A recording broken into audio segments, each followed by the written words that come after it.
मृत्यु के पश्चात श्राद्ध आदि क्रियाओं को पुत्र ही क्यों करे। आपने सुना होगा कि श्राद्ध क्रियाओं को पुत्र को ही करना चाहिए। तो आइए जानते हैं इसका क्या कारण है। हिंदू धर्म में ऐसा क्यों कहा गया है कि मृत्यु के पश्चात श्राद्ध आदि क्रियाओं को पुत्र ही करे, अन्य कोई क्यों नहीं कर सकता। मान्यता पुत्र की ही क्यों है। आपने सुना होगा, शास्त्रों में पढ़ा होगा और आप देखते होंगे कि पुत्र ही करता है। आइए जानते हैं इसका क्या कारण है। पिता के अंश, पिता के वीर्य अंश से उत्पन्न पुत्र पिता के ही समान व्यवहार वाला होता है। हिंदू धर्म में पुत्र का अर्थ पु नामक नर के से त्रत्राण करना, अर्थात पिता का नरक से निकालकर उत्तम स्थान प्रदान करना ही पुत्र का कर्म है। यही कारण है कि पिता की समस्त अर्धदैहिक क्रियाएं पुत्र ही करता है। एक ही मार्ग से दो वस्तुएं उत्पन्न होती हैं, एक पुत्र दूसरा पुत्र। यदि पिता के मरणोपरांत उसका पुत्र सारे अंत्येष्टि संस्कार नहीं करता तो वह भी मूत्र के समान है। समझने का विषय है। ये सभी संतान के लिए है, सभी पुत्रों के लिए है। यदि पुत्र होकर पिता के ये श्राद्ध कर्म अच्छे तरह से शास्त्रोक्त विधि से यदि पुत्र नहीं करता है तो वह पुत्र भी मूत्र के समान है। अब जान लीजिए कौन सा पुत्र मूत्र के समान है। ऐसा हम नहीं कहते, ऐसा हिंदू धर्म के शास्त्रों में कहा गया है। पिता के वीर अंश से उत्पन्न हुआ पुत्र पिता के ही व्यवहार समान होता है। पिता का जो भी क्रियाकर्म होता है वह पुत्र ही करता है। आपने देखा होगा हिंदू धर्म में पुत्र ही करता है। इसीलिए जिसके पुत्र नहीं होता वो बड़े चिंतित होते हैं कि हमें अग्नि कौन देगा। तो हिंदू धर्म में पुत्र ही अग्नि देता है। आपने सुना होगा, कहते हैं कितनों भी बेटियां हो जाएं, परंतु फिर भी यही कहा गया है कि एक पुत्र होता तो हमारा वंश लग जाता। चाहे कितनी बेटियां उत्पन्न हो, कितनी बेटियां पैदा हो जाए, परंतु एक पुत्र नहीं रहेगा तो माता पिता को एक कष्ट रहता है कि हमारा श्राद्ध कर्म कौन करेगा, हमें नरक से कौन उबारेगा, हमारा अंत्येष्टि कर्म कौन करेगा। इसीलिए पुत्र बहुत जरूरी है। अब मान लीजिए इस जीवन में अनेक ऐसे कार्य हो जाते हैं जो पाप बन जाते हैं।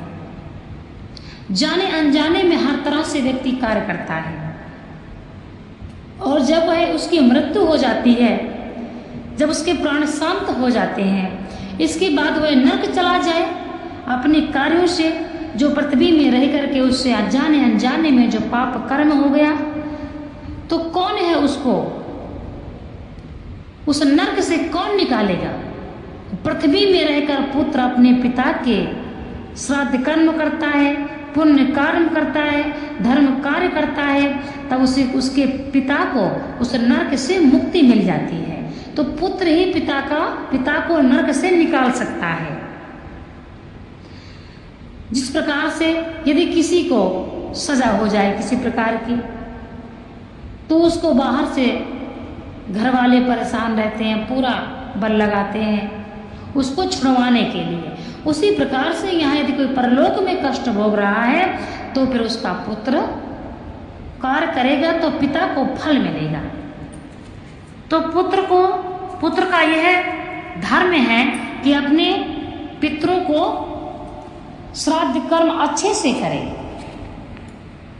नहीं तो उसको भी पितृ दोष लग जाएगा, उसको भी नरक भोगना पड़ेगा। जो व्यक्ति अपने पितरों का ध्यान नहीं देता है, वह व्यक्ति जीवन में कभी सुखी नहीं रहता। यह समझिएगा, वह व्यक्ति जीवन में कभी सुखी नहीं रहता। जिस घर में पितृ दोष लगा होता है उस घर में कोई ना कोई बीमार रहेगा। उस घर का कोई भी बालक आगे नहीं बढ़ता है। और दूसरी बात, जिस घर में जिसको पितृ दोष लगा होगा उसकी वंश वृद्धि में रुकावट आती है। तो सबसे पहले पितरों को खुश करना चाहिए। आपने देखा होगा जब 16 दिन के लिए श्राद्ध पक्ष आता है तो उसमें पितरों का अधिक किया जाता है। और भगवान यह कहते हैं कि साल में 16 दिन पितरों का करने का समय आता है जो पितरों को मिलता है। यदि पुत्र करता है तो पितरों को मिलता है। तो भगवान खुद कहते हैं कि अपने पितरों की सेवा करो, भगवान की चाहे मत करो। ये जो आपने सुना होगा कि पितरों में कोई शुभ कार्य नहीं होता, इसका कारण यही है कि पितरों में यदि कोई बड़े कार्यों में लग जाएगा तो अपने पितरों का कोई ध्यान नहीं दे पाएगा। पितरों का ध्यान देना चाहिए, पूरी श्रद्धा भावना से अपने पितरों की सेवा करना चाहिए। और जो भी श्राद्ध कर्म होता है वह अच्छी तरह से करना चाहिए, ताकि यदि कोई भी हमारे पितृ मुक्त ना हो पा रहे हो, दुख भोग रहे हो, नरक में पड़े हो, कष्ट सह रहे हो, तो उनकी उस नरक से मुक्ति हो जाए, ये पुत्र का कर्तव्य है। तो कौन सा पुत्र मूत्र के समान है? आज आपको यह बात समझ में आ गई होगी कि हर पुत्र का कर्तव्य है कि वह अपने पिता का, अपने पितरों का श्राद्ध कर्म करे और उनको नरक से छुड़ाए। आजकल के बच्चों को यह कोई समझाता नहीं है। अब बच्चों को यदि ये सब पता नहीं है तो बालक क्या करे? तो माता पिता का भी यह कर्तव्य है कि अपने बच्चों को यह सब समझाएं, शास्त्र पढ़ाएं और अपने बच्चों को गीता पढ़ाएं। गरुड़ पुराण सभी को सुनना चाहिए, क्योंकि इसमें अच्छी प्रकार से सब कुछ समझ में आता है कि हमारे साथ परलोक में क्या होगा। मरणोपरांत हमारी आत्मा, जीवात्मा कहाँ जाएगी और हमें क्या क्या दुख सहना होगा। 16 लोगों को हम कैसे पार करेंगे। पुत्र का क्या कर्तव्य है, पत्नी का क्या कर्तव्य है, बहू का क्या कर्तव्य है, पुत्री का क्या कर्तव्य है, हम कैसे कर्म करते हैं तो हमको परलोक में हमारे जीवात्मा को कैसे कैसी सजाएं दी जाती हैं, यह अच्छी तरह से गरुड़ पुराण में दिया हुआ है। तो यह जरूर समझें और हर जो भी विधान करें शास्त्रोक्त होना चाहिए। हर पुत्र का कर्तव्य है कि अपने पिता की सेवा करे, जीवित और मरणोपरांत भी। यह पुत्र का कर्तव्य है। यदि पुत्र यह कर्म नहीं करता तो उसे महान दुख भोगना पड़ता है। इसीलिए अपने पितरों का जरूर ध्यान दिया करें। अमावस्या का दिन आता है, उस दिन भी पितरों का किया जाता है। साल में एक बार श्राद्ध पक्ष आता है 16 दिन के लिए, उसमें भी पितरों का जो श्राद्ध कर्म है वह अच्छी तरह से करना चाहिए। तो इस बात को आप भली प्रकार से समझें।